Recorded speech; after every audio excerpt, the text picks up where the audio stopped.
Bismillahirrahmanirrahim. Today our topic is electromagnetic induction and that is the 28th lecture. It is 28th lecture. First of all, we understand about what is electromagnetic induction. सबसे पहले हम ये समझेंगे कि electromagnetic induction basically है क्या। First point पे आते हैं। Earlier we had flux of any vector field. हमारे पास सबसे पहले क्या था, हमारे पास किसी भी फील्ड वेक्टर का जो था फ्लक्स था, हमारे पास बहाव था किसी चीज़ का, चार्जेस का बहाव था, पानी का बहाव था, किसी भी चीज़ का।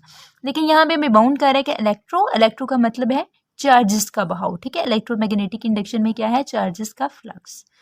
फॉर अ मैग्नेटिक फील्ड, किसी भी मैग्नेटिक फील्ड के लिए दिस मीन्स, इसका मतलब है flux of uniform magnetic field. इसका मतलब है कि फ्लक्स किसका होगा, यूनिफॉर्म मैग्नेटिक फील्ड का होगा। सो हमारा फ्लक्स का फार्मूला इक्वल होगा बी डॉट ए के, that is equal to b a cos theta, यानी इसमें कॉस थीटा एंगल जो है वो क्या करेगा, एग्जिस्ट करेगा।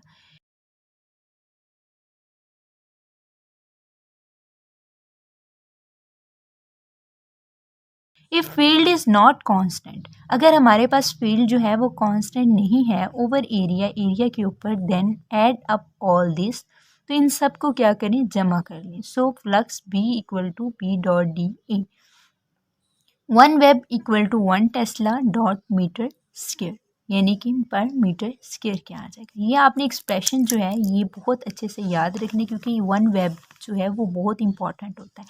One weber equal to 1 tesla dot metre square, ठीक है। उसके बाद हम पॉइंट नंबर 2 पे आते हैं, that is the magnetism states. Point number 2 है मैग्नेटिज्म स्टेट्स, यानी स्टेट्स कितनी होती हैं, कौन कौन सी होती हैं। That net magnetism states that net flux through close surface is always zero. इनका जो मजमूई फ्लक्स होता है वो हमेशा क्या होता है, ज़ीरो होता है, वो हमेशा क्या होता है, ज़ीरो होता है। So magnetic flux equal to b dot d a equal to किसकी है, ज़ीरो की। There is no such thing as a magnetic charge. इस तरह की कोई भी ऐसी चीज़ नहीं है जैसे मैग्नेटिक चार्ज है। अच्छा, इसको मैं ना हाईलाइट भी कर देती हूँ ताकि ये बात आपको अंडरस्टैंड हो जाए कि ये बहुत इंपॉर्टेंट चीज़ है। ये वाली चीज़ जो है ना, ये वाली चीज़ बहुत इंपॉर्टेंट है। यानी कि यहाँ पे कह रहा है कि there is a no such thing, there is no such thing that as a magnetic field. इस तरह की कोई भी ऐसी चीज़ नहीं जैसे मैग्नेटिक फील्ड की होती है। What we call the magnetic north pole of magnet are actually due to particular electromagnetic current, not magnetic current. Electromagnetic current हो सकता है, मैग्नेटिक करंट नहीं। What we call, जिसको हम कहते हैं magnetic north pole of magnet are actually due to the particular electromagnetic current and not magnetic current, ठीक है। ये अंडरस्टैंड करने वाली चीज़ है। उसके बाद आप ये देखेंगे कि ये मैंने एक डायग्राम ड्रा की है, ठीक है, इसको ताकि आप अंडरस्टैंड कर लें। ये नॉर्थ पोल है, ये साउथ पोल लगा है। नॉर्थ पोल से इलेक्ट्रोमैग्नेटिक वेव्स मूव करती हैं और साउथ पोल की तरफ जाती हैं। देखिए इनकी डायरेक्शन ऐसे हो जाती है, कुछ जो इधर जा रही हैं उनकी डायरेक्शन ऐसे हो जाती है और वो फिर इधर से वापस आ जाती हैं, ठीक है। तो ये नॉर्थ और ये साउथ पोल में जो है इलेक्ट्रोमैग्नेटिक फ्लक्स जो है वो मूव करता है। उसके बाद हम आते हैं अपनी एग्जाम्पल पे। A sphere of radius r, अगर हमारे पास एक स्फीयर है और उसका रेडियस आर है, is placed near a long straight wire that carries a steady current I. अगर हमारे पास एक लंबी स्ट्रेट स्टेडी जिसका स्मूथ करंट जा रहा है वो हमारे पास अगर एक वायर है, then magnetic field generated by a current b. तो मैग्नेटिक फील्ड किस में जनरेट होगा, करंट बी में। Find the total magnetic field passing through the sphere. हमने क्या फाइंड करना है, हमने फाइंड करना है कि हमारा मैग्नेटिक फील्ड जो पास कर रहा है वो क्या है, passing magnetic field in the sphere. तो ये आप देखेंगे यहाँ पे ये स्फीयर है और यहाँ पे मैग्नेटिक फील्ड क्या कर रहा है, पास कर रहा है। आंसर इसका क्या है, ज़ीरो ऑफ कोर्स। इसका मैग्नेटिक फ्लक्स में मैग्नेटिक फील्ड जो है स्फीयर में क्या होगा, वो ज़ीरो हो जाएगा। सो हम अपने नेक्स्ट पॉइंट पे आते हैं, that is the Faraday law. जी, when magnetic flux changes in a circuit, जब मैग्नेटिक फ्लक्स जो है वो चेंज होता है किसी सर्किट में, and electromotive force is induce, तो इलेक्ट्रोमोटिव फोर्स जो है वो क्या हो जाती है, प्रोड्यूस हो जाती है, which is proportional to rate of change of flux. जो rate of change of flux की क्या होगी, प्रोपोर्शनल होगी। ठीक है, जो rate of change of flux की क्या होगी, प्रोपोर्शनल होगी। अब यहाँ पे आप देखिए, ये देखिए इक्वल किसके है, minus change in flux b के डी टी के। ठीक है, तो ये इसकी जगह क्या आ गया, एन टर्न्स है, change in flux by d t okay. ठीक है, how does flux through a coil changes. अब हमारा जो फ्लक्स है वो किस तरह कॉइल में तब्दील होता है, how does flux through a coil changes, किस तरह हमारा फ्लक्स जो है कॉइल में वो तब्दील होता है। कंसीडर अ कॉइल, फर्ज करें कि हमारे पास एक कॉइल है एंड मैग्नेट और मैग्नेट है। एक तो हमारे पास कॉइल हो जाएगी, ठीक है, और दूसरा प्लस क्या हो जाएगा, मैग्नेट हो जाएगा। तो क्या होगा, मूव द मैग्नेट, मैग्नेट को क्या करेंगे, मूव करेंगे। Change the size and shape of the coil in by squeezing, इनको स्क्वीज करके हम क्या करेंगे, इनके शेप और साइज जो होगा वो तब्दील कर देंगे। Move the coil flux through d, change in flux by d T.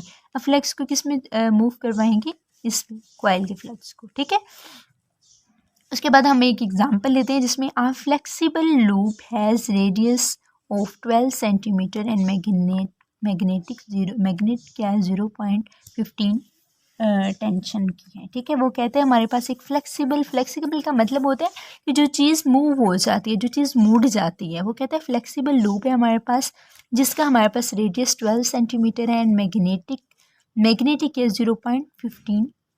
ठीक है, 0.15 है हमारे पास। The loop is grasped at point A and P and stretched until, वो कहते हैं कि हमारा लूप जो है वो ग्रैप करेगा, ग्रेस्प हो जाएगा A to B, that is stretch until, यहाँ तक वो मुड़ेगा हत्ता कि हमारा जो है वो टाइम के 0.20 सेकेंड का हो जाएगा। So equal minus change in flux by d t, minus का वैसे approximately final flux minus initial flux by time taken, total time. ठीक है, तो माइनस फाइनल फ्लक्स 0 है, minus initial flux minus pi 0.12 का स्क्वायर मल्टीप्लाई 0.15, वैल्यूज़ की वो पीछे वाली पुटिंग की बाय 0.2 टाइम। ठीक है, तो इक्वल हमारे पास कौन सी वैल्यू आएगी, 0.034 वोल्टेज आ जाएगी। ठीक है, उसके बाद हम अपनी नेक्स्ट एग्जांपल लेते हैं जिसमें कहते हैं wire loop of a radius, हमारे पास एक वायर है जिसके लूप रेडियस है 0.30 मीटर, यानी कि उसका रेडियस क्या है 30 metre. Lies so that external magnetic field and कितना है 0.30 टी। ठीक है, इस परपेंडिकुलर किसके परपेंडिकुलर है, फील्ड ऑफ 0.30, ये वाला 30, ये वाला 30 वही चीज़ है। 30 किसके परपेंडिकुलर होगा, -0.20 टी के इन किसमें कितने टाइम में 0.5 सेकेंड में।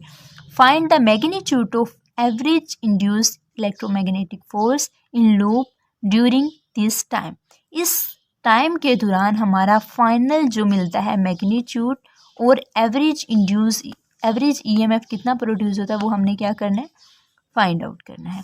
तो हमारे सोल्यूशन पे जाते हैं, उसमें कहता है फाई बराबर होता है पी ए के, बी किसके, ए किसके, पाई आर स्क्वायर के। तो फाई आई जो है हमारा इनिशियल जो है फ्लक्स वो कितना 0.30 multiply pi multiply 0.30 whole square, जिसकी वैल्यू ये आ गई। ठीक है, और फाइनल फ्लक्स की वैल्यू ये ऐसे मल्टीप्लाई किया तो -0.57 आ गई। तो flux change in flux by change in time आ जाएगा, final flux minus initial flux by del t 0.085 minus 0.57 divided by 1.5 जो कि 0.0595 वोल्टेजेस आ जाएगा। ठीक है, यहाँ पे जो है ना हमारी ये एग्जांपल जो है वो, अच्छा इसकी जो डायग्राम है ना उससे मैं वाज़ा कर देती हूँ ये चीज़ भला है क्या। तो ये देखिए फ्लक्स, ये हमारे पास एक जो है ना वो वहाँ पे क्या कहा गया था, हमारे पास क्या है जी, एक लूप है। ठीक है, लूप वायर है, वहाँ यहाँ से हमारी मैग्नेटिक फील्ड जो है वो क्या पास कर रही है, इसका फ्लक्स हमने फाइंड आउट किया था। ठीक है, ये प्रीवियस लेक्चर में यहाँ पे।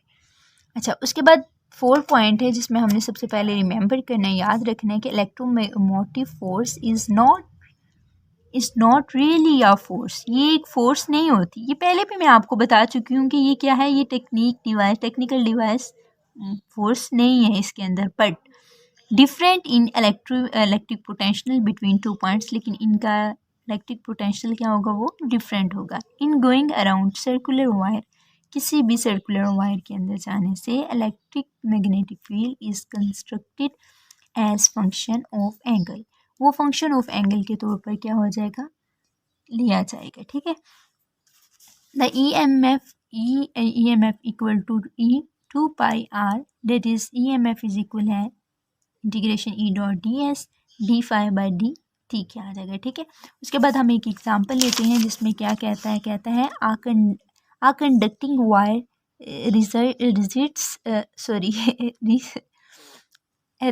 Rest upon two parallel rails. मेरे अल्फाज पता नहीं आज क्यों वो स्मूथ नहीं रह रहे। अगर हमारे पास एक कंडक्टिंग वायर है और उसमें रेस्ट की हालत में है टू पैरेलल रेल्स पड़ी हुई हैं, ये एक रेल है, एक ये, दो पैरेलल रेल्स हैं ऊपर पड़ी हुई हैं। ठीक है, ये इमेजिनरी लाइन आप देख रहे होंगे। Parallel the right with speed, हमारी स्पीड क्या होगी, हमारी ये राइट स्पीड क्या होगी, वो v होगी। अब मैग्नेटिक फोर्स बी में, मैग्नेटिक फील्ड में is perpendicular to plane of the rails, तो रेल्स के प्लेन की क्या होगी, वो परपेंडिकुलर होगी। ठीक है, ये बात आपने याद रखी। यहाँ पे क्या कर रहे हैं, इनटू द पेपर है, ये क्या है, इनटू द पेपर है, पेपर के अंदर है। ठीक है, अच्छा जी, उसके बाद हम इसकी नेक्स्ट पे आते हैं, वैल्यूज पे। Minus change in flux b by d t, और यहाँ पे डी एक्स की। ठीक है, d x by d t हो गया ना इसकी जगह पे, तो बी डी क्या हो गया, ये किसके इक्वल होता है, वी के, वेलोसिटी के, तो वी आ गया। ठीक है, उसके बाद नेक्स्ट एग्जांपल लेते हैं जिसमें कहता है find power dissipated in above circuit I square r की। अगर मेरे पास अबव सर्किट है तो हमने क्या फाइंड करना है, पावर डेसिपेटेड।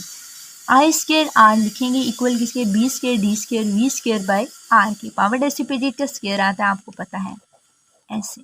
ठीक है, एफ इज इक्वल है आई एल क्रॉस बी, और एफ इज इक्वल है I B D, equal to B square D square we square by R, and power equal to F P B square D square we square by R. ये हमारा final conclusion जो होगी वो आ जाएगी। उसके बाद Lenz law है, Lenz law 5 point है हमारा। लेंस लॉ में कहते हैं the direction of any magnetic induction effect is such as, वो कहते हैं ये इफेक्ट करेगी बिल्कुल ऐसे ही जैसे oppose the cause of effect. जैसे लेंस लॉ क्या कहता है, बेसिकली लेंस लॉ कहते हैं कि हम कोई भी मैग्नेटिक फील्ड अप्लाई करते हैं, मैग्नेटिक इंडक्शन अप्लाई करते हैं, तो वो उसको अपोज करता है, वो उसको मना करता है कि नहीं यार मेरी तरफ नहीं आओ, कहीं और चले जाओ। तो इमेजिन अ कॉइल, फर्स्ट करें कि हमारे पास एक कॉइल है वाउंड विद वायर, वायर के ऐसे ऐसे ऐसे से वाउंड है। ठीक है, ऐसे ऐसे वाउंड है, wound with wire of infinite resistance, उसकी रेजिस्टेंस बहुत ज़्यादा है। इफ़ मैग्नेटिक फील्ड डिक्रीज, अगर मैग्नेटिक फील्ड कम हो जाए, इंड्यूस्ड ईएमएफ, तो ईएमएफ जो होगा वो क्या होगा, पैदा हो जाएगा, इस पॉजिटिव, वो क्या होगा, पॉजिटिव होगा। ठीक है, उसके बाद वो कहता है this produce a positive current, एक पॉजिटिव करंट को पैदा करेगा। The magnetic field produce by current oppose the decrease in flux, वो फ्लक्स को क्या करेगा, कम कर देगा। ऑफ कोर्स ताकि बिकॉज इन फ्लक्स, क्योंकि फ्लक्स की वजह से है। Resistance in loop, the induced current can not completely oppose the change in flux, तो फ्लक्स क्या हो जाएगा, वो चेंज नहीं होगा। क्यों, क्योंकि वो अपोज कर रहा है चेंज इन द फ्लक्स को। अच्छा, यहाँ पे हमारा थोड़ा सा शॉर्ट चैप्टर था, हमारा चैप्टर में 28, यहाँ पे हमारा चैप्टर जो है वो कंप्लीट हो जाता है क्योंकि इसके सिर्फ 5 पॉइंट्स थे। ठीक है, तो I hope you will understand and मिलते हैं नेक्स्ट वीडियो के साथ। तब तक के लिए अपना, अपने प्यारों का बहुत सारा ख्याल रखिए। अल्लाह हाफिज़, टेक केयर।